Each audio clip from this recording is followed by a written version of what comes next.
Baik, kita akan mulai untuk topik hari ini. Kita akan membahas terkait dengan remote sensing dan GIS dalam analisis data di dalam hidroklimatologi. Mungkin kita akan diskusi sedikit terkait dengan apa itu remote sensing dan GIS gitu ya. Kemudian nanti kita akan bahas beberapa aplikasi-aplikasi yang mungkin umum digunakan di dalam remote sensing dan GIS, khususnya dalam analisis data di dalam hidroklimatologi. Nah, untuk bagian pertama mungkin kita akan melihat apa yang sebenarnya dimaksud dengan remote sensing itu gitu ya. Jadi kalau misalkan kita lihat remote sensing secara pengertian gitu ya, di sana dikatakan bahwa remote sensing itu adalah art and science to obtain information about the object without being in direct contact with the object. Jadi kita ingin mengambil suatu informasi dari objek tersebut tanpa perlu kita melakukan kontak langsung dengan objek tersebut. Nah, itu kira-kira prinsip umum yang digunakan di dalam remote sensing ya. Jadi dia mengoleksi data-data terutama informasi-informasi terkait dengan permukaan gitu ya, terkait dengan bagaimana fenomena yang ada di permukaan bumi ya, dengan menggunakan sensor, tapi secara fisik sensor tersebut tidak melakukan kontak langsung dengan objek yang dimaksud. Nah, ini kira-kira beberapa hal yang mungkin bekerja secara remote sensing atau menggunakan prinsip-prinsip kerja remote sensing ya, seperti di sana kalau kita lihat mata kita gitu ya, kita melihat suatu objek tanpa kita perlu langsung kontak langsung dengan objek tersebut, menerima pantulan dari permukaan gitu ya, dan kemudian atau telinga kita mendengar ataupun juga alat-alat lain seperti kamera itu merupakan benda-benda yang umum atau menggunakan prinsip-prinsip dari prinsip kerja dari remote sensing. Nah, kemudian kalau misalnya kita lihat bagaimana data itu diperoleh, saya pikir Bapak Ibu sudah sangat paham bagaimana proses-proses ini bekerja gitu ya. Sebagai ini adalah salah satu gambar yang menunjukkan bagaimana remote sensing khususnya pada sensor pasif gitu ya, ini disebut dengan remote sensing dengan pasif sensor, itu menggunakan radiasi matahari sebagai sumber energi utama gitu ya. Jadi radiasi matahari yang diterima oleh permukaan, nah kemudian dipantulkan dan diterima oleh sensor, kemudian sensor itu ditransmisikan kepada penerima yang ada di permukaan bumi. Nah, itu kira-kira bagaimana proses untuk mendapatkan data dalam remote sensing. Nah, hal yang penting perlu diperhatikan di dalam remote sensing, kita melihat apa yang disebut dengan resolusi data. Karena resolusi data itu merupakan komponen yang perlu kita pertimbangkan tergantung dari tujuan analisis yang kita lakukan. Gitu ya. Kalau misalkan kita ingin melakukan analisis dalam skala misalkan regional, kira-kira spasial resolusi data apa yang kita gunakan. Kalau kita ingin melakukan analisis secara hanya dalam objek lokal, gitu ya. Nah, kira-kira resolusi data seperti apa yang akan kita gunakan. Nah, kalau kita lihat di dalam resolusi data, itu paling tidak ada 4 jenis resolusi data yang mungkin perlu kita pertimbangkan. Yang pertama yang disebut dengan resolusi spasial. Nah, ini yang sudah umum. Jadi berapa, kalau misalkan data remote sensing itu umumnya berupa data pixel, data grid, data digital, ya, data raster, maka dia akan memiliki yang disebut dengan resolusi spasial. Jadi resolusi spasial itu adalah ukuran objek yang terkecil yang mampu direkam oleh oleh sensor. Ya, jadi kalau misalkan seperti contoh dia memiliki resolusi 30 meter, itu artinya objek yang kurang dari 30 meter itu tidak bisa terekam secara langsung. Jadi jika ada objek lain yang memiliki ukuran lebih dari 30 meter, yang memiliki ukuran dominan di dalam 30 meter tersebut, maka objek yang terekam itu akan objek yang dominan tersebut. Gitu ya. Jadi itu merupakan objek terkecil. Dia tidak sensor tersebut tidak bisa merekam objek-objek yang lebih kecil. Ya. Nah, kemudian ada juga resolusi spektral. Jadi resolusi spektral itu adalah kemampuan dari suatu sistem optik elektronik ini untuk membedakan informasi berdasarkan pantulan-pantulan dari spektralnya. Jadi ada yang bisa menangkap resolusi spektralnya sampai dengan berapa digit, artinya berapa spektral gitu ya yang ditangkap. Nanti kita lihat ada yang misalkan 265 partisi untuk warna dan lain sebagainya, itu bisa ditangkap, atau yang lebih kompleks atau lebih detail. Kemudian ada juga istilah yang disebut dengan resolusi temporal. Nah, resolusi temporal ini adalah berapa waktu yang diperlukan oleh sensor untuk menangkap objek yang sama di tempat yang sama, gitu ya. Jadi bagaimana sensor itu kemudian berulang gitu ya, kembali ke lokasi yang sama, itu memerlukan waktu beberapa lama. Nah, ini sebenarnya resolusi temporal. Ada yang setiap 8 hari dia akan kembali ke lokasi yang sama, setiap mungkin 12 hari dan lain sebagainya. Nah, ini yang perlu diperhatikan pada saat kita menganalisis dengan multidata, ya multidata artinya data yang dari berbagai sumber, kita perlu lihat kapan data itu diambil dan kapan kedua data misalkan itu akan berada pada posisi atau waktu yang sama. Nah, sehingga kita perlu memperhatikan bagaimana resolusi temporal. Ya. Nah, kemudian yang berikutnya ada juga disebut dengan resolusi radiometrik. Nah, resolusi radiometrik ini kemampuan sensor dalam merekam atau melihat perbedaan ya dari objek-objek itu satu dengan objek yang lain. Nah, mungkin bisa dilihat seperti ini. Jadi sebagai contoh misalkan resolusi spasial itu, jadi kalau misalkan semakin detail resolusinya, maka objek-objek yang lebih kecil itu akan bisa ditangkap lebih detail. Tetapi yang menjadi permasalahan adalah jika kita melakukan analisis secara regional dengan menggunakan resolusi tinggi, maka itu akan memerlukan data penyimpanan yang cukup besar. Ya, sehingga itu yang seperti tadi disampaikan, seberapa detail data yang diperlukan tergantung dari tujuan analisis yang kita lakukan. Luasan wilayah yang akan kita analisis itu seperti apa, ya, di mana kita akan melakukan analisis. Itu kita perlu perhatikan. Ya. Nah, resolusi spektral juga sama, dia akan menggunakan misalkan berapa band yang kita miliki, apakah dia menggunakan misalkan hanya seperti Landsat, misalkan ada yang 8 band, sekarang 12 band, atau yang lain misalkan menggunakan sekian jumlah bandnya. Nah, itu akan tergantung dari bagaimana dia mempartisi spektral tersebut, gitu ya. Karena masing-masing spektral itu kalau misalkan dilihat dari nanti apa istilahnya footprint atau kemampuan dia mengidentifikasi dari objek, maka sangat tergantung dari spektral atau rentang spektrum mana yang akan digunakan. Seperti resolusi temporal itu akan menyatakan bagaimana terkait dengan waktu, gitu ya. Jadi kalau misalkan kita lihat di sana waktu yang berbeda, tetapi kalau misalnya kita lihat secara bersama-sama, maka ada di satu waktu tertentu, kedua sensor tersebut akan berada di lokasi yang sama, sehingga kita pada saat kita melakukan penggabungan data, maka kita perlu memperhatikan kapan dia berada di waktu yang sama. Ya. Kemudian radiometrik seperti tadi dikatakan, ini merupakan jumlah data yang bisa ditangkap berdasarkan pembedaan. Jadi kalau misalkan kita menggunakan data misalkan 4 bit, ya 8 bit, 10 bit dan lain sebagainya, itu akan memberikan hasil yang berbeda dari tingkat detail objek yang bisa ditangkap. Baik, nah kemudian berikutnya di dalam remote sensing kita juga perlu melakukan interpretasi. Jadi pada saat kita sudah menerima data, kemudian data tersebut sudah diperoleh dalam bentuk artinya raw data, ya. Kemudian pada saat kita lakukan mengubah data tersebut menjadi informasi, maka kita perlu melakukan proses analisis. Nah, salah satu hal yang paling dasar pada saat kita melakukan analisis terhadap data spasial, kita melakukan yang disebut dengan interpretasi. Kita mengidentifikasi objek-objek yang ditangkap oleh sensor dalam melakukan yang disebut dengan interpretasi tadi. Jadi kita mencoba mengenali objek apa yang ada atau seperti apa objek-objek tersebut. Nah, ini merupakan hal-hal dasar yang mungkin sudah sering kita lakukan, gitu ya. Tetapi secara prinsip di sana ada 7 kunci yang disebut dengan 7 kunci interpretasi dalam mengidentifikasi data citra. Ya. Yang pertama itu disebut dengan shape. Shape itu adalah bentuk. Ya, bentuk. Jadi bagaimana kita menginterpretasi objek berdasarkan bentuk-bentuk dari objek tersebut. Ya, sebagai contoh misalkan di dalam suatu data citra kita memperoleh gambaran tentang suatu garis. Ya, garis. Nah itu bentuk garis itu bisa teridentifikasi apakah dia merupakan jalan ataukah dia merupakan saluran. Nah, itu hal itu perlu diperhatikan, ya. Dan itu perlu dibandingkan nanti dengan misalkan pattern, gitu ya, association dan lain sebagainya, ya. Karena pernah ada kasus pada saat ada kegiatan dalam mengidentifikasi berapa jumlah jembatan yang perlu dibangun, ya. Nah, beberapa jalan itu teridentifikasi sebagai saluran, ya. Sehingga yang terjadi apa?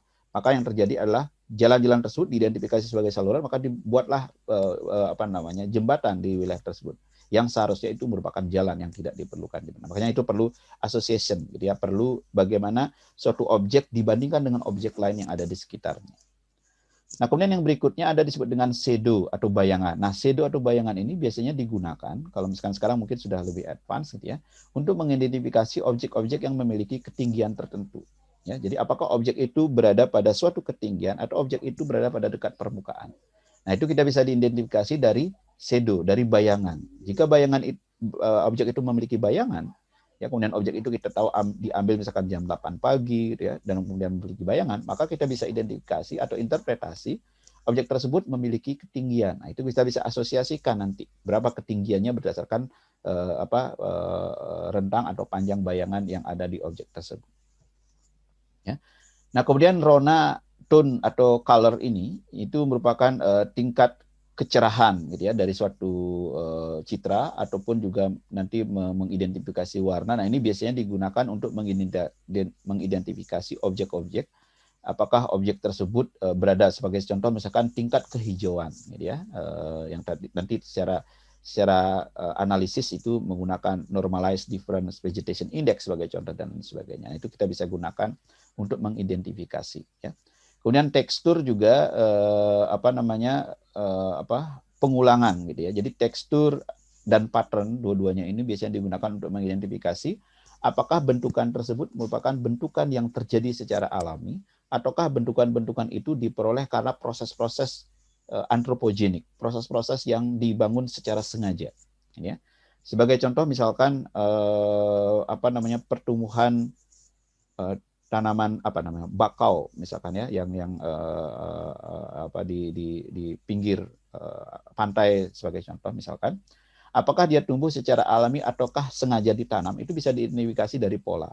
Umumnya wilayah-wilayah yang memiliki pola yang sangat teratur, yang yang terstruktur dan lain sebagainya, itu biasanya merupakan bentukan-bentukan yang dibuat oleh manusia. Ya, artinya memang secara sengaja bentukan-bentukan itu dibangun, gitu ya. Jadi kalau misalkan Anda ingin mengidentifikasi mana hutan alami dan mana hutan yang ditanam atau buatan, gitu ya, itu bisa diidentifikasi dari bagaimana tekstur, bagaimana patternnya. Apakah dia merupakan suatu kondisi yang teratur atau tidak, gitu ya. Jadi kalau misalkan dia teratur, maka dia sangat dimungkinkan objek tersebut adalah merupakan objek yang dibangun secara sengaja di wilayah tersebut. Nah, sama seperti misalkan bentukan-bentukan genangan. Kalau misalkan genangan itu terjadi secara terstruktur, secara jelas gitu ya, maka itu merupakan bendungan misalkan, atau genangan-genangan yang memang sengaja dibuat. Tetapi kalau misalkan dia terjadi secara alami, itu pasti bentukannya tidak memiliki pattern yang tidak jelas. Jadi mungkin itu bisa menjadi pertimbangan, gitu ya. Nah, kemudian ketinggian ya, atau depth, artinya kedudukan terhadap objek lain ya. Jadi kita bandingkan apakah dia memiliki kedalaman atau ketinggian dengan objek lain. Nah, itu bisa menjadi pertimbangan untuk mengidentifikasi objek tersebut. Dan terakhir itu adalah association, yang seperti tadi disampaikan, itu merupakan bagaimana korelasi atau hubungan satu objek dengan objek yang lain. Jadi kalau misalkan di sana ada garis yang kemudian ada di tengah pemukiman, nah, bisa kita identifikasikan itu adalah merupakan suatu jalan. Tetapi kalau misalkan itu garis dengan bentuk yang tidak teratur dan berada di kawasan misalkan hutan, kebun, dan lain sebagainya, maka kita bisa identifikasi itu mungkin saja sungai, ya, mungkin saja merupakan saluran, ya, karena kalau misalkan jalan itu mungkin secara asosiasi itu tidak peluangnya akan kecil, gitu ya. Apalagi di sana bentuknya tidak teratur dan lain sebagainya. Nah, itu kira-kira hal-hal yang biasanya digunakan di dalam interpretasi yang kita sebut sebagai 7 kunci interpretasi citra. Nah, ini kira-kira contoh, sebagai contoh ini adalah merupakan bentukan-bentukan baik yang bisa bentukan secara alami ya, yang memiliki pattern, ataukah bentukan-bentukan yang terjadi tanpa tekstur atau pattern yang jelas, atau juga bentukan-bentukan seperti tadi ada ketinggian gitu ya, dia memiliki shadow dan lain sebagainya. Nah, kemudian setelah kita melakukan interpretasi, hal umum juga dilakukan di dalam remote sensing dan juga sistem informasi geografi atau GIS. Kita melakukan yang disebut dengan klasifikasi data, dan juga sebagai dasar tadi juga nanti melakukan interpretasi. Ya. Kenapa kita harus melakukan klasifikasi? Karena objek-objek tadi itu kita perlu identifikasi berdasarkan bagaimana rentang data yang didapatkan oleh objek tersebut. Nah, itu yang kita lakukan klasifikasi. Kita perlu mengidentifikasi, sebagai contoh, tutupan lahannya apa. Itu caranya adalah dengan cara klasifikasi. Kita mengklaskan, mengklasterkan, mengkelompokkan. Ya. Nah, secara umum di sana ada 2 pendekatan yang biasanya digunakan untuk klasifikasi. Apa yang disebut dengan unsupervised classification, dan yang kedua adalah supervised classification. Nah, apa yang dimaksud dengan unsupervised? Oke, unsupervised itu berarti kita tidak melakukan supervisi, tidak mensupervisi, tidak memberikan arahan terhadap bagaimana proses klasifikasi itu dilakukan. Nah, itu adalah unsupervised. Jadi secara sederhana, sistem akan mengkelaskan objek tersebut sesuai dengan analisis statistik yang dilakukan. Ya, sebagai contoh, saya memiliki objek yang memiliki rentang spektrum misalkan dari 0 sampai 100. Kemudian saya lakukan klasifikasi dengan unsupervised. Maka apa yang dilakukan? Maka sistem itu akan membagi dia dari 100 tadi, rentang 0 sampai 100 dibagi 10. 0 sampai 10, 10, 20, dan seterusnya. Nah, kemudian masing-masing kelompok itu diberikan objek 1, objek 2, objek 3, dan objek 4. Ada kemungkinan objek yang sama itu akan berada di dua kelompok. Bisa saja terjadi jika dia rentang objek tersebut ada berada di kelompok yang berbeda tadi. Nah, itu adalah unsupervised classification, ya, secara sederhana. Kalau supervised classification itu artinya si pengguna itu memberikan training area, memberikan guidance bagaimana cara mengklasifikasikan oleh sistem. Caranya adalah bagaimana? Secara prinsip, maka yang perlu dilakukan oleh pengguna adalah memberikan rentang. Kira-kira untuk objek A, misalkan saya tadi sama 0 sampai 100, tetapi yang awal saya akan identifikasi menjadi 4 objek. Di mana objek A itu adalah ini training area, jadi secara statistik sebarannya seperti ini. Objek B sebarannya seperti ini, objek C sebarannya seperti ini. Nah, itu diberikan di sana. Nah, setelah itu informasi itu diberikan, maka sistem akan mengkalkulasi tersebut sesuai dengan informasi yang diberikan oleh pengguna. Maka dikelompokkanlah seluruh rentang tadi yang 0 sampai 100 itu kepada kelas A, B, C, dan D. Ya, nah, itu yang disebut dengan supervised classification. Nah, umumnya untuk objek-objek yang tidak kita ketahui, itu kita lakukan dengan unsupervised classification. Nah, setelah unsupervised classification, baru kalau misalkan ada informasi tambahan, kita lakukan supervisi. Kita bagi, mungkin kita beberapa kelompok kita merge gitu ya, kita gabungkan ya, sehingga dari kelas tersebut kita dapatkan objek-objek baru gitu ya, objek baru yang sudah hasil identifikasi atau tambahan informasi dari si pengguna. Nah, kemudian unsupervised classification itu prosesnya biasanya menggunakan dua algoritma yang disebut dengan K-means, atau yang kedua disebut dengan ISODATA, jadi Iterative Cell Organization Data Analysis Technique. Nah, yang K-means itu algoritma itu mengelompokkan objek ke dalam cluster. Jadi di dalam K buah kelompok atau cluster. Nah, kemudian setiap cluster itu memiliki yang disebut dengan centroid, ya, titik pusat dari cluster tersebut. Ya, secara statistik dia misalkan 10, 0 sampai 10, maka 5 titik pusat dan seterusnya gitu ya. Nah, kemudian dia akan memilih target sesuai dengan jumlah kelas dan standar deviasi dan lain sebagainya. Nah, sehingga ditempatkanlah objek-objek yang lain. Jadi kalau misalkan sudah didapatkan titik center tadi, maka objek-objek yang lainnya akan dikelompokkan sesuai dengan lokasi atau jarak terdekat dari center tadi, gitu ya.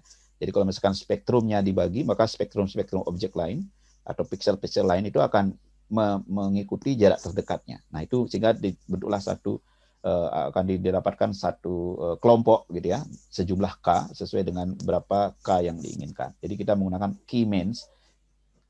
K-means itu kan rata-rata, jadi nilai rata-rata itu akan menjadi center dari objek tersebut. Nah, kemudian objek yang lain di sekitarnya itu akan mengikuti di sana. Atau yang kedua ada disebut dengan ISODATA. Nah, ISODATA ini yang umum biasanya digunakan gitu ya. Jadi Iterative Cell Organizing Data Analysis Technique. Jadi kita melakukan identifikasi kelas ya secara merata.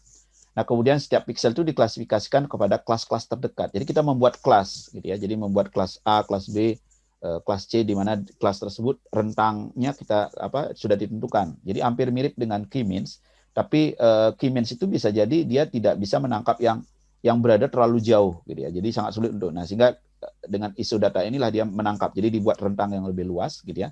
Dalam menentukan klasifikasi satu objek. Nah, kemudian yang lain itu akan mengikuti itu. Jadi hampir sama sebenarnya prinsipnya, bahwa kita menentukan di mana objek itu sebagai pusat gitu ya. Tetapi kalau misalkan K-means itu dia menggunakan nilai rataan. Nah, kalau misalkan ISODATA itu dia membuat suatu kelas tertentu dalam bentuk rentang gitu ya. Jadi sebenarnya hampir sama prinsip yang digunakan. Nah, kemudian kalau misalkan supervised classifications, ini ada beberapa pendekatan yang biasanya digunakan. Yang pertama ada disebut dengan kelas ketetanggaan atau nearest neighbor gitu ya.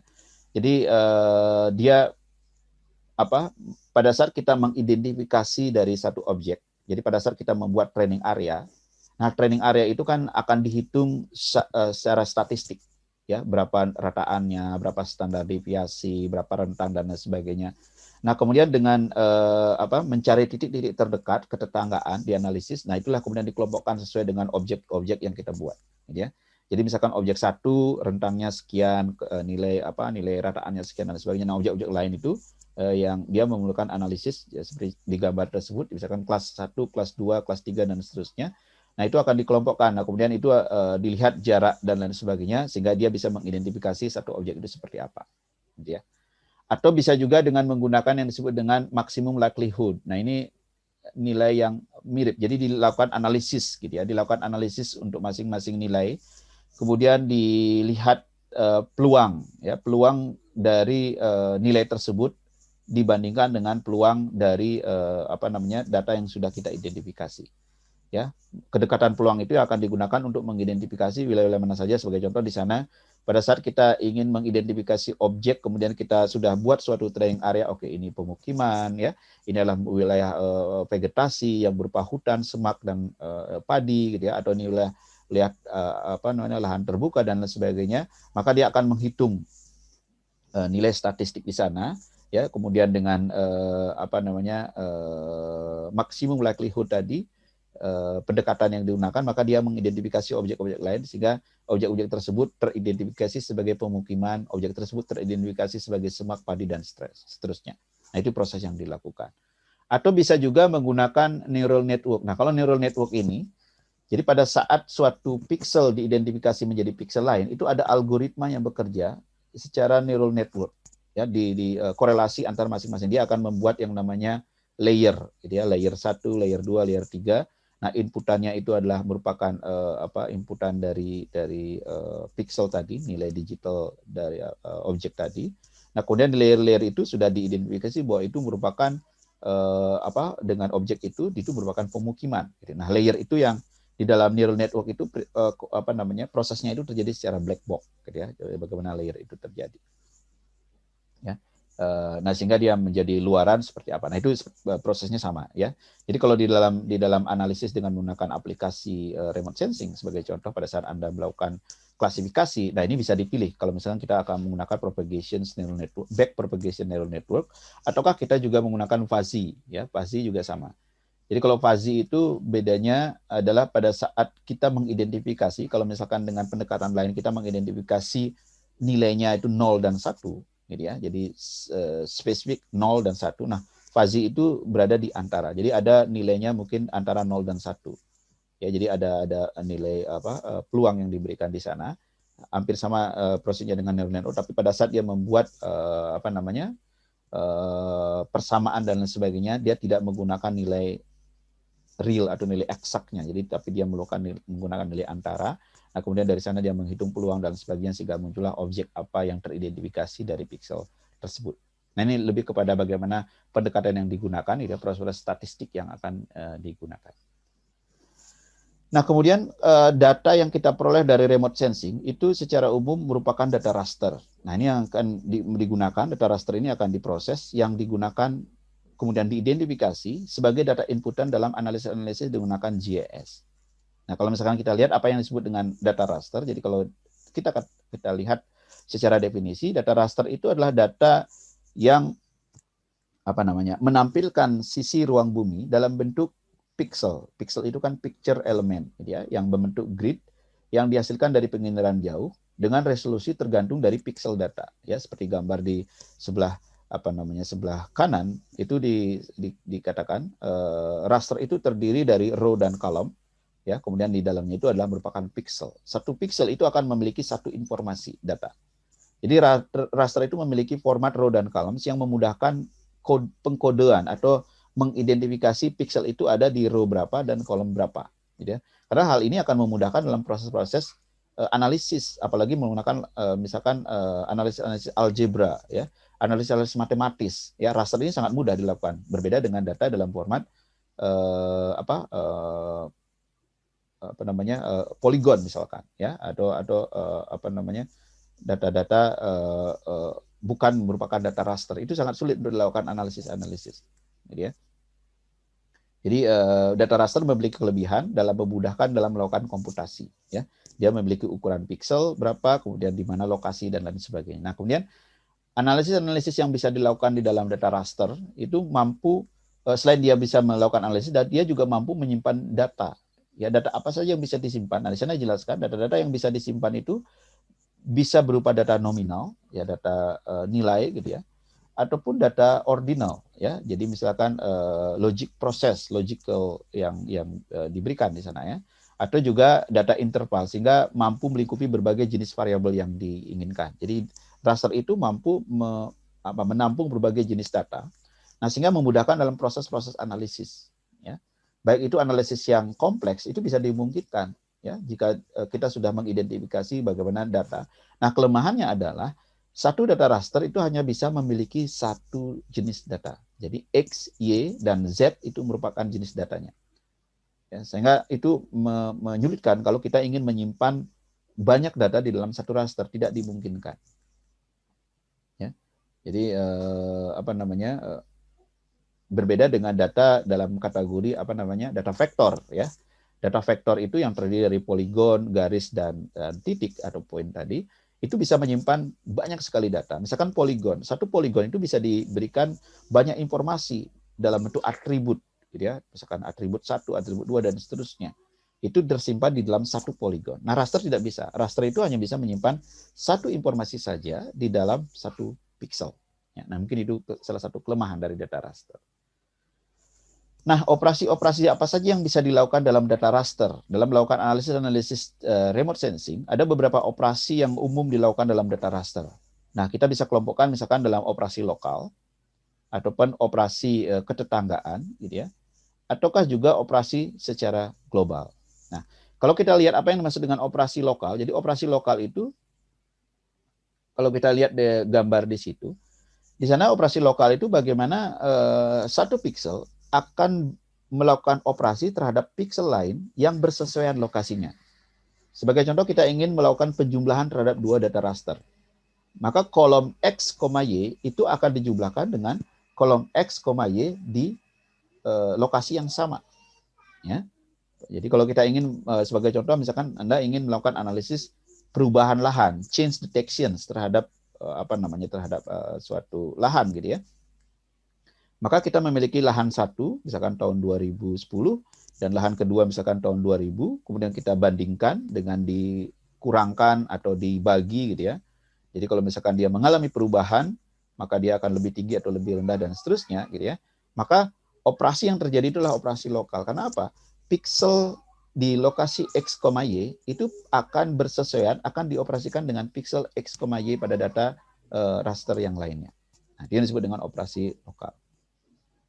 Berbeda dengan operasi ketetanggaan. Nah, kalau operasi ketetanggaan itu adalah kita melakukan analisis terhadap pixel-pixel yang ada di wilayah sekitar.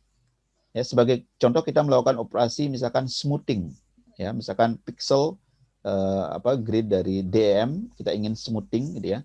Maka dengan grid misalkan 3x3, artinya pixel tengah itu akan coba mencari misalkan nilai rataan, ya, nilai rataan dari pixel yang ada di sekitarnya. Kemudian dia bergeser dan seterusnya, mencari lagi rataan dan seterusnya. Nah, itu adalah merupakan operasi-operasi yang disebut dengan operasi ketetanggaan. Ya. Atau juga operasi global. Jadi operasi global itu dia mencari nilai untuk keseluruhan data tersebut. Ya.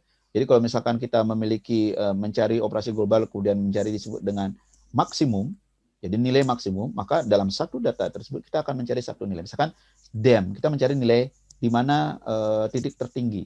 Maka dia akan mencari, men-searching secara keseluruhan, dicarilah lokasi-lokasi dibandingkan mana yang merupakan titik maksimum. Ya, nah itu yang disebut dengan operasi global. Jadi itu kira-kira 3 proses yang terjadi. Nah ini yang merupakan fungsi-fungsi yang bisa berjalan di dalam operasi lokal, yaitu biasanya fungsi-fungsi matematis ini sangat umum ya, fungsi-fungsi menambahkan, ya, mengurangkan dan lain sebagainya, eksponensial dan lain sebagainya, ya. Atau juga fungsi-fungsi Boolean, ya. Boolean itu misalkan logic proses, gitu ya. Misalkan kita ingin membandingkan antara dua data, gitu ya, yang bersesuaian. Jika dua data itu misalkan semua sesuai dengan kriteria, maka kita kelaskan. Sebagai contoh, Anda ingin membuat suatu areal yang digunakan untuk misalkan lahan pertanian yang memiliki syarat-syarat tertentu. Maka kita melakukan overlay, ya overlay, kemudian kita lakukan proses yang disebut dengan logic proses. If ini sama dengan apa, gitu ya, prasyaratnya, n misalkan apa, ya maka itu kita berikan nilai 1. Tapi kalau misalkan if ini misalkan benar, kemudian yang berikutnya salah, kemudian kita berikan misalkan nilainya 0,5. Kalau kedua-duanya salah, misalkan nilainya 0 dan seterusnya. Gitu ya. Nah, kemudian dari hasil akhir, kemudian kita identifikasi wilayah-wilayah mana saja yang memberikan potensi tinggi untuk digunakan sesuai dengan tujuan tadi, dan wilayah mana saja yang mungkin tidak berpotensi atau memiliki potensi cukup berpotensi, gitu ya, tapi tidak terlalu tinggi. Nah, itu bisa diidentifikasi dengan fungsi-fungsi atau logic proses. Gitu ya. Atau proses-proses yang disebut dengan reclassification. Ya, jadi reclassification itu dia membutuhkan dua data untuk mengklasifikasikan menjadi output. Jadi kita memiliki output, input, ya, kemudian kita kita gunakan untuk mengidentifikasi. Jadi kita kelaskan kembali, ya. Nah, itu juga proses. Jadi kalau misalkan kita lakukan proses filtering, ya, filtering gitu dalam remote sensing itu kita filter.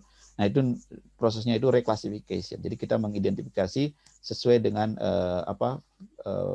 filter data atau mengidentifikasi data-data yang kosong, ya. Kemudian kita gunakan dengan fungsi-fungsi tadi. Nah, kita akan dapatkan data baru. Ya, jadi inilah contoh misalkan reclassification. Ya, reclassification itu menghasilkan luaran berupa data raster yang dipengaruhi oleh input data dan kategori yang diberikan, ya, sebagai data input tersebut. Nah, sebagai contoh misalkan inputnya data tadi, data. Nah, kemudian kita identifikasi kalau inputnya 1, dia dikelaskan menjadi X.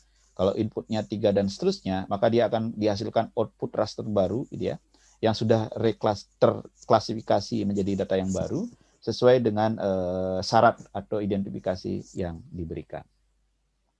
Atau multi-layer classification. Nah, kalau multi-layer operation ini artinya kita menggunakan tidak hanya satu data, gitu ya. Jadi misalkan kita memiliki layer A, layer B, layer C, dan seterusnya. Nah, kemudian kita gunakan gabungan juga menggunakan fungsi logik misalkan. Jadi apakah layer A, jika layer A sesuai dengan layer B, maka dia akan memiliki hasil diambil dari layer B. Tetapi kalau misalkan tidak sesuai, diambil dari layer yang lain, gitu ya. Jadi nah, ini bisa digunakan untuk proses-proses, ya, analisis data. Data iklim itu cukup banyak. Misalkan kita ingin membuat klasifikasi iklim, ya. Kemudian kita punya identifikasi apakah curah hujan, apakah suhunya, misalkan suhu bulan terpanas adalah sekian, suhu terrendahnya adalah sekian. Nah, itu adalah merupakan kriteria-kriteria yang diberikan dalam bentuk misalkan layer, gitu ya. Kemudian layer itu bukan diidentifikasi, nah, sehingga didapatkanlah kelas-kelas iklim, ya, sesuai dengan identifikasi misalkan untuk iklim Köppen seperti apa, Saint Ferguson dan lain sebagainya. Nah, kemudian fungsi yang paling umum itulah merupakan overlay. Nah, ini yang paling umum digunakan. Jadi overlay itu yang disebut dengan tumpang susun, gitu ya, beberapa data 2 layer atau lebih, kemudian dilakukan tumpang susun, kemudian diidentifikasi. Nah, ini akan menghasilkan analisis yang disebut dengan multi layer, ya. Jadi beroperasi untuk mengkomparasi dari masing-masing sel, yang untuk menghasilkan kombinasi berdasarkan nilai masing-masing sel. Nah, umumnya, ya, data-data yang digunakan itu, kalau misalkan data tersebut bersifat kontinu, sebagai contoh misalkan data suhu, gitu ya, di mana data suhu itu merupakan data kontinu, itu sangat sulit dilakukan proses ini. Karena apa? Dia akan menghasilkan kombinasi sel yang sangat banyak. Ya, rentangnya misalnya 20, 20,1, 20,2. Makanya data suhu itu kalau pada saat kita ingin melakukan overlay, maka data suhu biasanya dibuat kelas dulu, direklaskan. Jadi misalkan dia kelas 1, kelas 2, kelas 3, kelas 4. Kelas 1 itu rentangnya misalkan dari 20 sampai 25, 25 sampai 30, 30 dan seterusnya. Maka dia akan menjadi kelas-kelas sendiri, ya, yang merupakan kelas dari kelompok nilai suhu. Baru itu kemudian dioperasikan dengan raster yang lain. Karena kalau data kontinu dia akan kombinasinya sangat banyak, ya, sangat banyak, dan itu hasil yang diperoleh itu akan sangat sulit untuk diinterpretasi, ya, karena tidak ada pola yang jelas di sana antara data-data tersebut. Nah, kalau misalkan fungsi ketetanggaan, kira-kira gambarannya seperti ini. Jadi pada saat kita melakukan operasi, kita melibatkan piksel-piksel yang ada di tetangga, ya. Misalkan moving average itu misalkan 3x3 piksel yang kita lakukan, maka dia pada saat kita mencari, misalkan kita ingin menghilangkan misalkan nilai pada pinggir, gitu ya. Jadi nilai pada pinggir yang misalkan berubah mengganggu dalam analisis, maka kita ingin smoothing itu dengan menggunakan pixel 3x3. Nah, pada saat kita mengidentifikasi nilai tengah, pixel yang di tengah, maka dia akan mencari nilai rataan dari pixel yang ada di sekitarnya. Kemudian dia bergeser ke pixel berikutnya, kemudian dia mencari lagi dan seterusnya, sehingga dia akan menjadi lebih smooth. Nah, ini merupakan salah satu operasi untuk disebut dengan neighborhood functions, gitu ya, fungsi ketetanggaan. Ya, sebagai contohnya misalkan di sini gitu ya. Jadi kalau misalkan kita punya suatu pixel, nah kemudian dari pixel itu kita mencari fungsi, misalkan fungsi rataan, min, ya, dengan mencari nilai rataan dari pixel 3x3, maka dari pixel itu yang contoh di sana diberikan, maka kita bisa mendapatkan nilai 3,7. Tetapi kalau kita mencari nilai tengah, maka dia akan mendapatkan nilai 3. Atau nilai minimum, ya, maksimum, ya, atau majority, atau menghitung nilai aspek, ya, slope dan lain sebagainya. Nah, itu akan mencari nilai ketetanggaan. Ya, itu merupakan neighborhood function. Nah, kemudian ada yang berikutnya ada disebut dengan estimasi spasial atau pendugaan spasial. Ya, data spasial umumnya sangat data spasial itu memerlukan data pada setiap lokasi. Ya, kalau misalkan data citra kita dapatkan, maka setiap pixel itu akan mendapatkan data spasial. Nah, kemudian yang menjadi pertanyaan, jika kita ingin membuat data spasial dari data observasi, di mana data observasi itu merupakan data titik, data point. Bagaimana caranya? Ya, bagaimana kita mengestimasi lokasi-lokasi yang tidak memiliki data pemantauan, data pengamatan. Jadi di sana mengapa pendugaan spasial atau estimasi spasial ini dilakukan? Pertama adalah data itu tidak selalu tersedia di setiap lokasi. Sebagai contoh misalkan data suhu untuk data observasi. Kita tidak mendapatkan data observasi di setiap lokasi. Karena lokasi stasiun pengamatan itu hanya ada di beberapa lokasi saja, di titik-titik tertentu saja. Tidak ada di setiap lokasi. Maka kita perlu mengestimasi berapa nilai data pada wilayah-wilayah yang tidak ada stasiun pengamatannya, yang tidak ada sensornya. Ya. Atau yang kedua bisa jadi karena data itu tidak tersedia setiap saat. Jadi pada saat kita ingin mendapatkan data di situ, mungkin ada kesalahan alat dan sebagainya, sehingga tahun tersebut datanya hilang. Ya, maka kita perlu estimasi. Caranya apa? Bisa menggunakan data sekitar, ya, untuk mendapatkan data di wilayah tersebut. Atau bisa juga data hilang yang seperti tadi disampaikan. Atau mungkin tidak bisa dilakukan pengukuran, gitu ya. Sebagai contoh, kita ingin mengidentifikasi berapa nilai data di suatu lokasi yang kita tidak bisa akses. Karena mungkin kesulitan mengakses karena wilayah tersebut hutan, sebagai contoh yang kita tidak bisa akses, atau wilayah tersebut merupakan wilayah yang terbatas aksesnya. Misalkan suatu perusahaan yang tidak memberikan akses untuk masuk ke wilayah tersebut. Tetapi kita memerlukan data di sana. Nah, apa yang kita lakukan? Salah satu caranya adalah dengan melakukan estimasi spasial dengan menggunakan data sekitar. Ya. Nah, itu kira-kira pendekatan mengapa kita lakukan pendugaan spasial. Nah, ada beberapa istilah yang digunakan dalam pendugaan spasial. Yang pertama ada disebut dengan interpolasi, kemudian yang kedua adalah prediksi. Nah, ini merupakan dua istilah yang sama-sama melakukan pendugaan spasial, tetapi keduanya memiliki memiliki perbedaan, ya, dalam bagaimana dia menghasilkan informasi tersebut. Nah, kalau interpolasi berarti kita mencoba mengidentifikasi berapa nilai pada suatu wilayah yang tidak ada datanya hanya menggunakan data-data yang variabel yang sama dari pengamatan tersebut. Jadi kita menggunakan parameter yang sama. Sebagai contoh misalkan suhu, kita ingin interpolasi suhu, berarti yang kita lakukan adalah berapa nilai suhu di wilayah tersebut dengan menggunakan data suhu sekitarnya. Nah, itu yang disebut dengan interpolasi spasial. Berbeda dengan prediksi spasial, kalau prediksi spasial kita mengidentifikasi nilai parameter di suatu objek dengan menggunakan nilai parameter objek tersebut dan parameter lain. Sebagai contoh, kita ingin menduga suhu di suatu wilayah menggunakan data suhu dan juga data ketinggian. Ya, maka kita gunakanlah analisis yang disebut dengan prediksi spasial. Jadi kita menduga suatu nilai parameter di suatu wilayah yang tidak memiliki nilai pengukuran, tapi menggunakan nilai parameter lain, ya, di wilayah tersebut. Jadi tidak menggunakan nilai parameter itu saja, gitu ya. Jadi kalau dikatakan prediksi spasial itu sebenarnya hampir sama dengan interpolasi spasial, tetapi perbedaannya adalah pada parameter yang digunakan. Umumnya prediksi spasial itu menggunakan parameter-parameter lokasi, ya, koordinat, atau mungkin menggunakan parameter ketinggian. Nah, interpolasi spasial itu banyak sekali metode yang bisa digunakan dan sangat tergantung dari tujuan. Sekali lagi, kalau misalkan pendekatan yang digunakan itu sangat tergantung dari tujuan, ya. Jadi metode tersebut umumnya mengkombinasikan nilai dan posisi dari sampel. Jadi berapa lokasinya di mana, kemudian nilainya berapa. Nah, kemudian itu akan digunakan untuk mengidentifikasi, ya. Berarti semakin jauh misalkan berarti semakin lemah korelasinya dengan titik tersebut. Kalau semakin dekat misalkan semakin tinggi, ya. Jadi perbedaan metode akan menghasilkan luasan yang berbeda dalam melakukan pendugaan untuk interpolasi. Dan masing-masing itu bersifat unik, yang akan memberikan hasil yang optimum berdasarkan kesesuaian dengan karakteristik wilayah tersebut. Jadi bisa saja metode satu sangat cocok untuk satu wilayah, tetapi bisa jadi dia tidak cocok untuk wilayah lain, karena dia memiliki spesifikasi tadi. Ya. Kemudian akurasi dari interpolasi itu juga sangat dipengaruhi oleh metode apa yang digunakan, dan umumnya juga digunakan oleh jumlah sampel. Ya. Semakin banyak sampel, maka dia akan semakin mendekati nilai populasi, maka disitulah dia akan memberikan nilai interpolasi yang lebih baik, ya, dibandingkan dengan jumlah sampel yang lebih sedikit. Nah, di dalam interpolasi, ya, ada beberapa pendekatan. Yang pertama, misalkan ada disebut dengan nearest neighbor.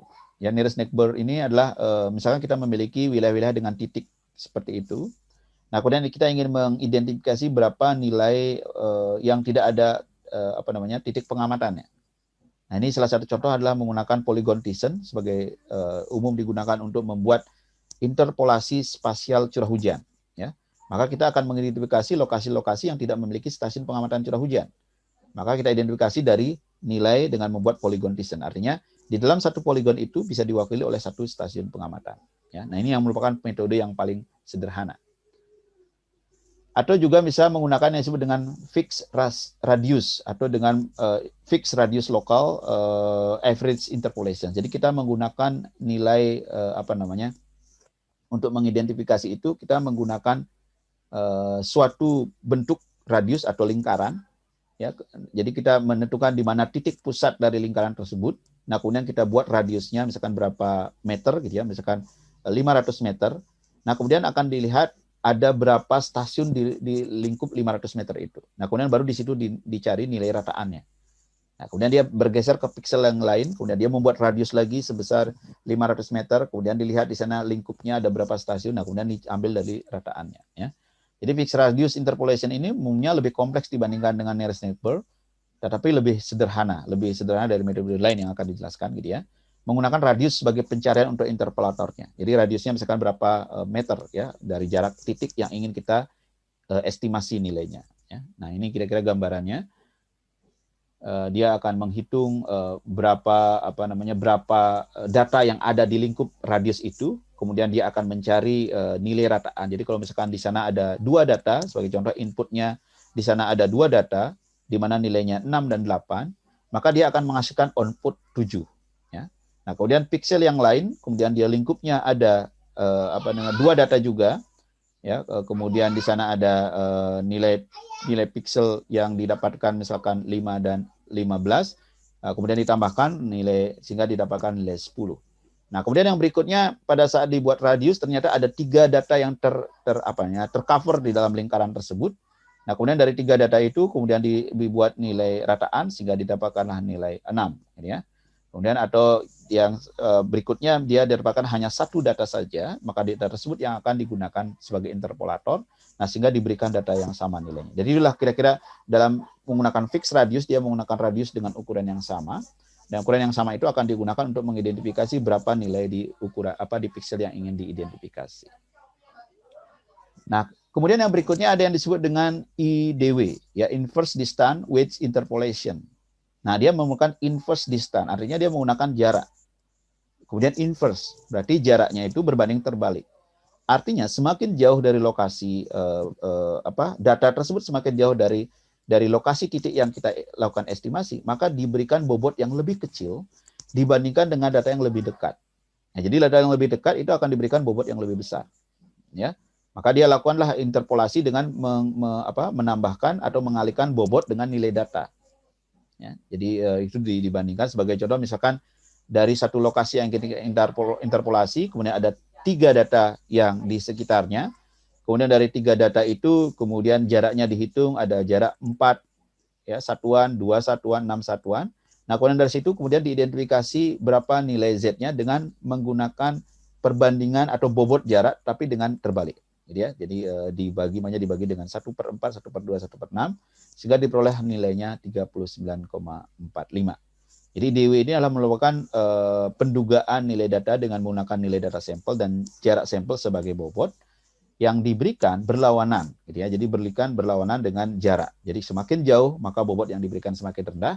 Kalau jaraknya semakin dekat maka dia memberikan bobot yang semakin tinggi.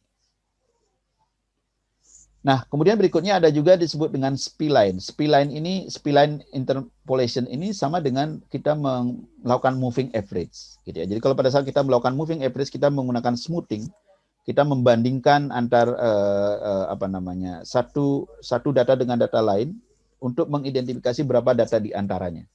Ya, kita smoothkan. Jadi kalau misalkan di sini datanya 5, di sini datanya 10, maka tengah-tengahnya itu sekitar berapa? 7,5 gitu ya. Jadi diambil.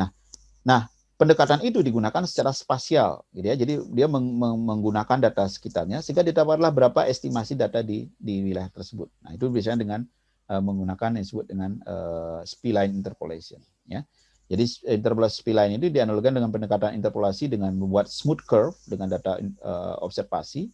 Pendekatannya lebih fleksibel karena bisa digunakan pola garis untuk. Jadi pola garis, pendekatan garis seperti tadi disebutkan itu diimplementasikan kepada wilayah, gitu ya. Nah, itu yang digunakan dalam spline interpolation. Nah,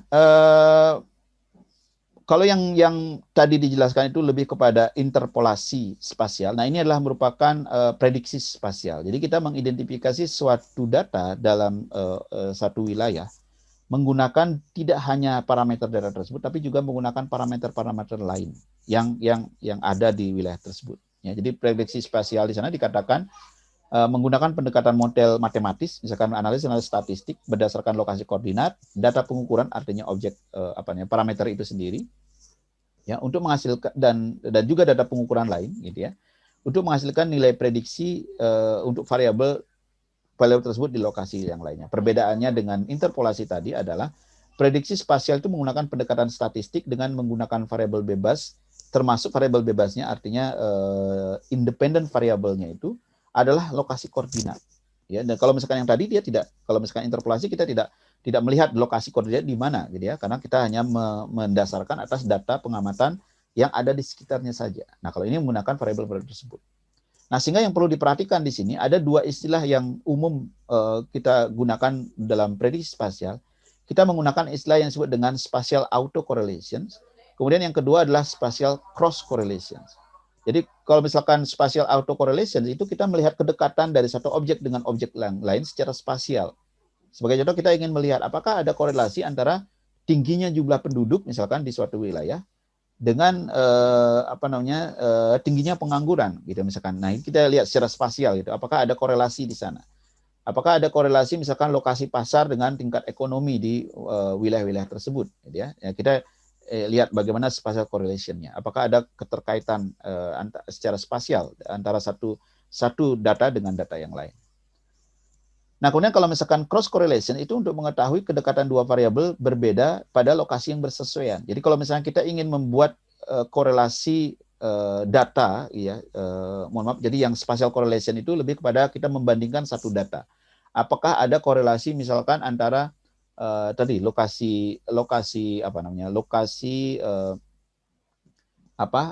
di wilayah, misalkan sebagai contoh saya ingin membandingkan antara data spasial misalkan jumlah penduduk, gitu ya, dengan jumlah penduduk di sekitarnya. Jadi apakah ada korelasi antara jumlah penduduk di satu lokasi dengan jumlah penduduk di lokasi lainnya? Nah, itu adalah spatial correlation. Itu jadi membandingkan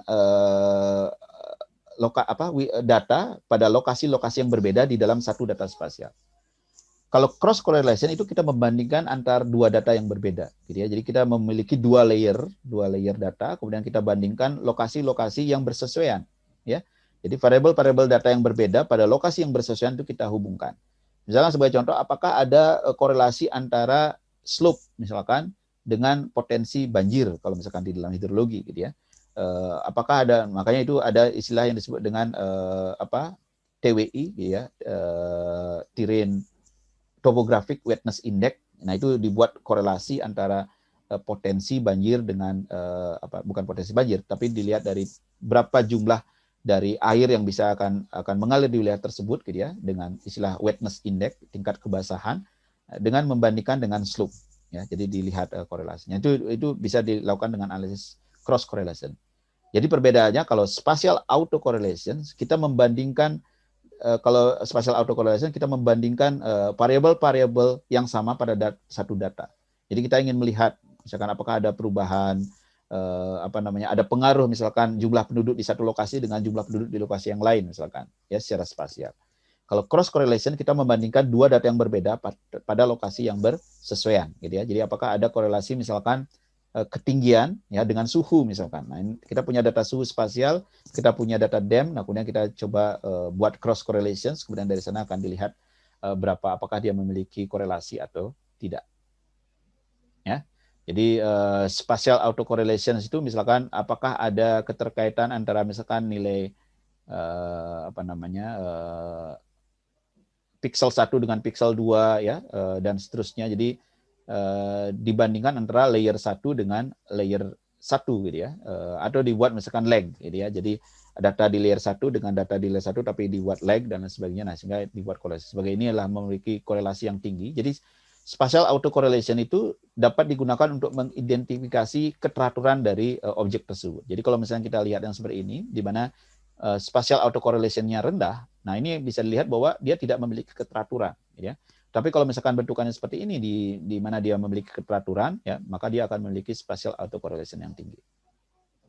Nah, kalau cross correlation itu adalah membandingkan dua objek yang berbeda. Jadi kita memiliki layer 1 dan layer 2, di mana layer tersebut adalah merupakan data yang berbeda, kemudian kita coba korelasikan dan nanti akan didapatkan hasilnya seperti apa.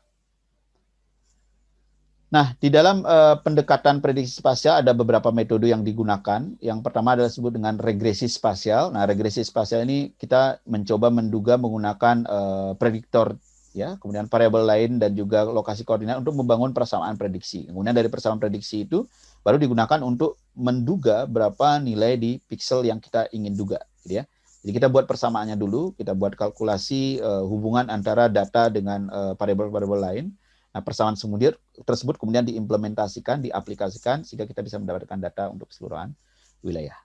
Atau disebut dengan trend service. Ya, trend service itu menggunakan fitting seperti tadi spline, ya, tetapi ditambahkan dengan data topografi misalkan. Nah, sehingga dia mendapatkan nilai trend service, ya. Jadi itu merupakan salah satu. Atau kriging. Kriging itu merupakan pendugaan berdasarkan analisis statistik. Jadi sebagai contoh misalkan kita melakukan prediksi spasial dengan kriging menggunakan spatial trend atau autocorrelation atau stochastic variations, gitu. Data-data tersebut kemudian dilakukan untuk identifikasi. Nah, sehingga kita dapatkanlah bagaimana analisis hasil statistik dari satu lokasi. Ya, berdasarkan nilai statistik dari prediktor yang kita gunakan. Jadi prediktor misalkan kita gunakan topografi, kita gunakan data suhu, kita gunakan lokasi, maka dilakukan analisis statistik untuk mendapatkan identifikasi bagaimana sebaran statistik untuk setiap pixel. Nah, itu yang digunakan untuk menganalisis. Nah, ini disebut dengan kriging. Nah, kalau co-kriging itu menggunakan kriging tapi dengan penambahan variabel, ya, sebagai prediktor, disebut dengan secondary variable.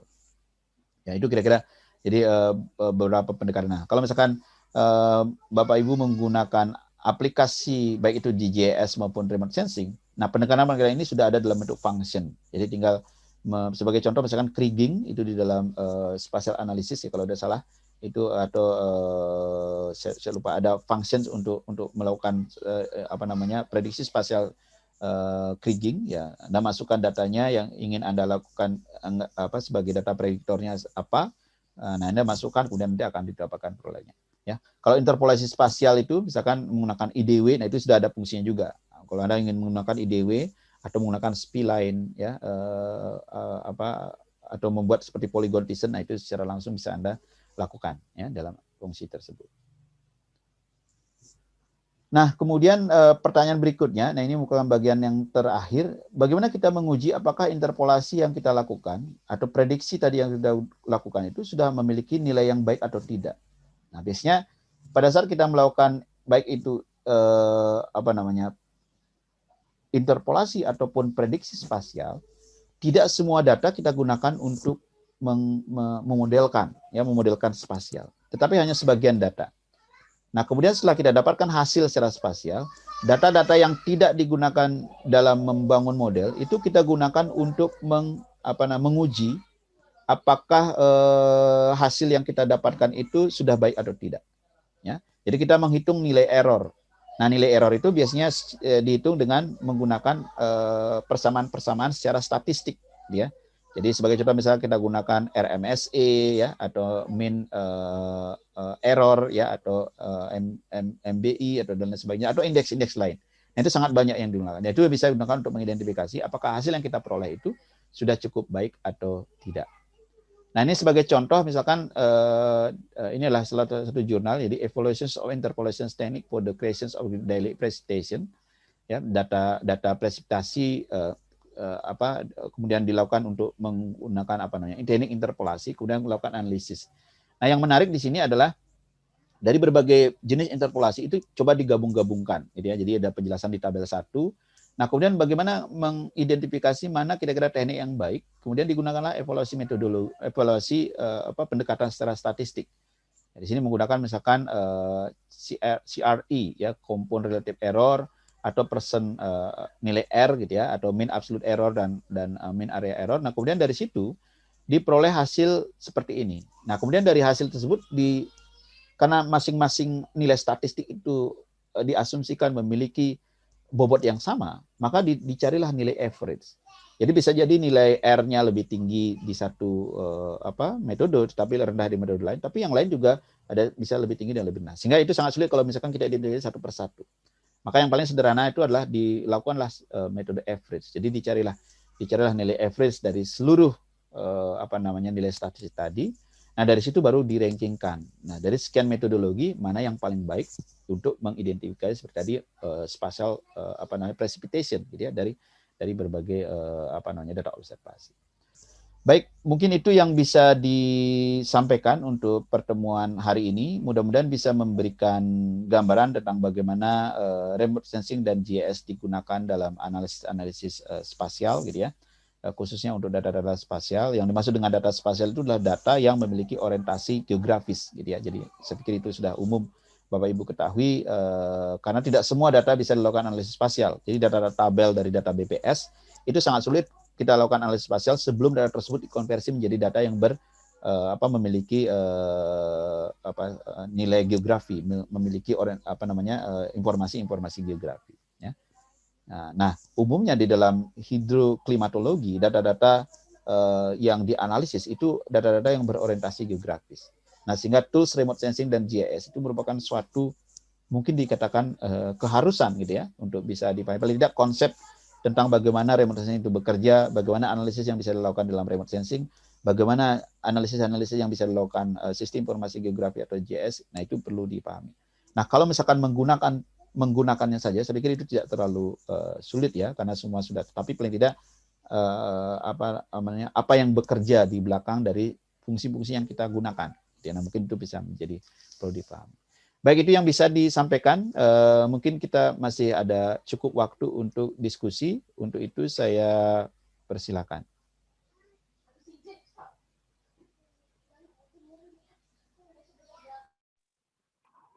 Izin Pak. Izin Pak mau Ya, tanya baik, Pak. silakan. Untuk spasial autokorelasi yang tadi kan ada yang dia sebarannya tuh berpola, ada yang tidak berpola. Kalau yang tidak berpola, contohnya seperti apa ya Pak ya?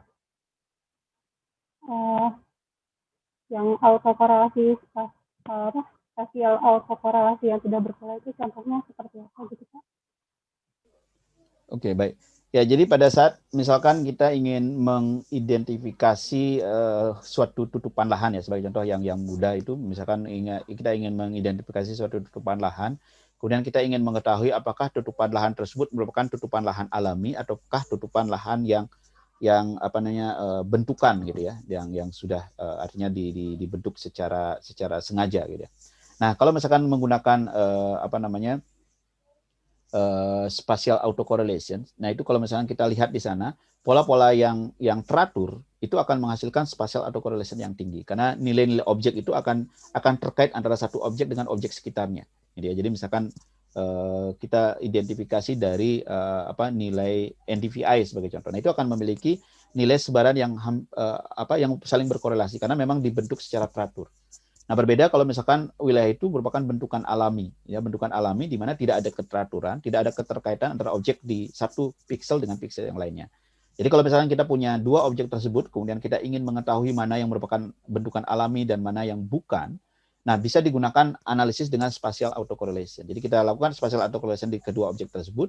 Nah, yang memiliki spatial autocorrelation, nilai spatial autocorrelation tinggi itu umumnya adalah merupakan objek-objek yang lebih teratur. Mungkin itu salah satu contoh yang bisa digunakan umumnya untuk analisis permukaan. Terima kasih, Pak. Ya, baik, terima kasih. Ada pertanyaan lagi? Izin bertanya, Pak. Ya, silakan, Pak. Terkait korelasi juga, Pak. Kalau untuk membandingkan antara nilai prediksi dengan nilai perakiraan itu pakainya korelasi apa spasial korelasi? Bagaimana, Pak, membandingkan antara nilai prediksi dengan nilai aktual? Oh, ya. Kalau membandingkan nilai prediksi dengan nilai aktual itu biasanya di dalam melihat akurasi, Pak ya. Akurasi itu umumnya itu menggunakan nilai statistik. Jadi umumnya prosesnya begini, Pak. Yang umum dilakukan itu, kalau kita misalkan punya 10 data, kemudian kita ingin gunakan data tersebut untuk melakukan prediksi spasial, ya. Nah, yang digunakan untuk melakukan prediksi itu hanya 5 data dulu, Pak. Jadi 5 data itu digunakan untuk mengestimasi secara spasial, baik itu dengan misalkan kriging, co-kriging, dan lain sebagainya. Nah, sehingga didapatkanlah data dari secara spasial. Nah, berarti kita masih punya 5 data yang tidak kita gunakan dalam memodelkan tadi, dalam mengestimasi nilai di piksel-piksel itu. Nah, kemudian 5 data itu, ya data-data yang tadi itu dibandingkan dengan data yang bersesuaian. Nah, bisa digunakan misalkan seperti tadi disebut dengan cross correlation gitu. Jadi membandingkan karena dia merupakan dua layer yang berbeda. Nah, kemudian dari situ baru dilihat secara statistik ya apakah nilai dari apa namanya dari prediksi yang kita lakukan itu sudah baik atau tidak. Jadi kalau misalkan dia membandingkan dua layer yang berbeda tadi itu menggunakan yang namanya cross. Jadi cross itu berseberangan gitu ya, cross correlation. Tapi kalau kita membandingkan antara data di dalam layer yang sama, nah itu yang disebut dengan auto correlation, spatial auto correlation. Bisa menjawab? Baik, Pak. Makasih, Pak. Ya, baik, terima kasih. Jadi umumnya auto correlation itu untuk melihat keteraturan suatu suatu objek gitu ya. Jadi apakah karena kalau misalkan objek itu teratur, maka akan sangat mudah untuk dikelaskan sebagai contoh. Jadi kita biasanya di dalam klasifikasi kan umumnya kita lihat apakah objek tersebut memiliki nilai autocorrelation yang tinggi atau rendah. Kalau nilainya rendah itu biasanya sangat sulit untuk dikelaskan.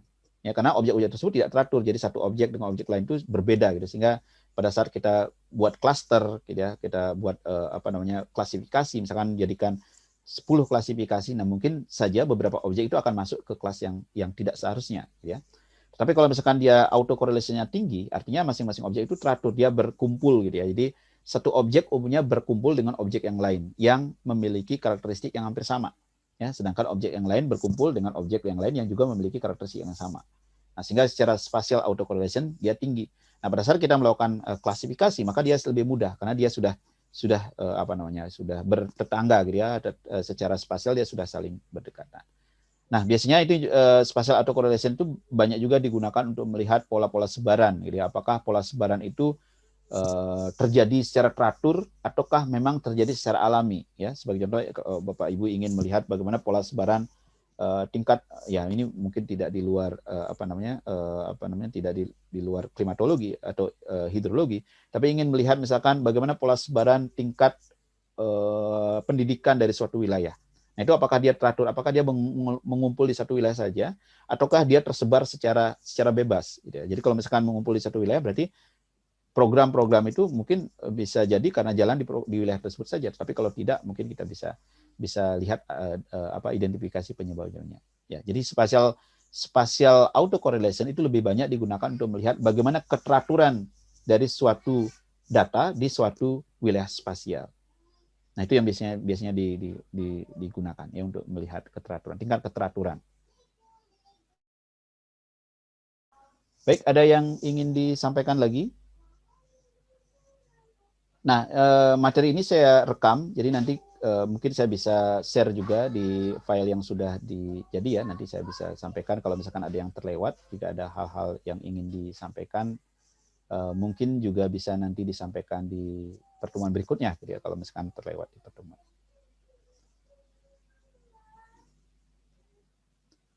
Baik, mungkin kalau tidak ada hal yang didiskusikan, saya ucapkan terima kasih untuk pertemuan hari ini. Mudah-mudahan bisa memberikan manfaat ya, dan tentunya hal-hal yang terkait dengan remote sensing GIS ini banyak sekali sumber-sumber, jadi ini mungkin hanya sebagai pengantar untuk memberikan gambaran bagaimana itu digunakan dalam analisis hidroklimatologi gitu ya. Dan nanti minggu depan kita akan lanjutkan lebih kepada mungkin lanjutan, seharusnya materi minggu ini tentang pemodelan hidrologi, minggu lalu yang terkait dengan remote sensing GIS gitu ya, tapi minggu depan kita akan lanjutkan tentang pemodelan khusus spesifik untuk salah satu di hidrologi, yaitu banjir. Baik, itu yang bisa disampaikan. Saya ucapkan terima kasih dan saya akhiri untuk kuliah hari ini. Selamat pagi. Terima kasih, Pak. Pagi, Pak. Selamat pagi.